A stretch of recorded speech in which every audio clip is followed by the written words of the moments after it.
விடியா திமுகவின் ஸ்டாலின் ஆட்சியில் குழந்தைகள் பாதுகாப்பாக வெளியில் விளையாடக்கூட முடியாத அவல நிலை ஏற்பட்டுள்ளது. சென்னை முகப்பேர் பகுதியில் வீட்டின் அருகே விளையாடிக் கொண்டிருந்த 4 வயது சிறுமிக்கு முதியவர் பாலியல் தொல்லை அளித்துள்ளார். சிறுமியின் தாய் அளித்த புகாரின் பேரில் ஸ்டாலின் அரசின் காவல்துறை அங்கு செல்வதற்குள் முதியவர் தலைமறைவானார். அப்பா என தன்னைத்தானே விளம்பரம் செய்து கொள்ளும் ஸ்டாலின் குழந்தைகளை பாதுகாக்க தவறியுள்ளதாக பொதுமக்கள் குற்றம் சாட்டுகின்றனர். திருவண்ணாமலை மாவட்டம் செய்யாறு அருகே 17 வயதான +2 மாணவியை பாலியல் வன்கொடுமை செய்து கர்ப்பமாக்கிய இளைஞர் போக்சோவில் சிக்கினார். மணிகண்டன் என்பவர் 3 ஆண்டுகளாக மாணவியை மிரட்டி காதலித்து வந்த நிலையில் அவரை திருமணம் செய்வதாக கூறி பாலியல் வன்கொடுமை செய்துள்ளார்.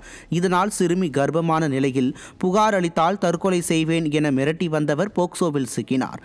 தமிழகத்தில் அதிகரிக்கும் பாலியல் துன்புறுத்தல்களால் பள்ளி சிறுமிகளின் பாதுகாப்பு கேள்விக்குறியான நிலையில் அப்பா ஸ்டாலின் ஆழ்ந்த தியானத்தில் இருப்பதாக மக்கள் விமர்சிக்கின்றனர். சென்னை திருவொற்றியூர் ரயில் நிலையம் அருகே இளம்பெண்ணிடம் அத்துமீறி பாலியல் சீண்டலில் ஈடுபட்ட நபர் பிடிபட்டார்.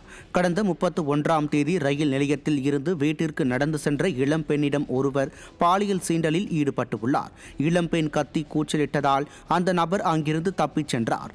இந்நிலையில் பாதிக்கப்பட்ட பெண் அளித்த புகாரின் அடிப்படையில் பழைய வண்ணாரப்பேட்டை பகுதியைச் சேர்ந்த டெல்லி பாபு பிடிபட்டார். விடியா திமுக ஆட்சியில் பெண்களுக்கு எதிரான குற்றங்கள் தொடர்ந்து அதிகரித்துள்ளதாகவும் பெண்கள் தனியாக வெளியே செல்ல முடியாத நிலை உள்ளதாகவும் பொதுமக்கள் குற்றம் சாட்டினர்.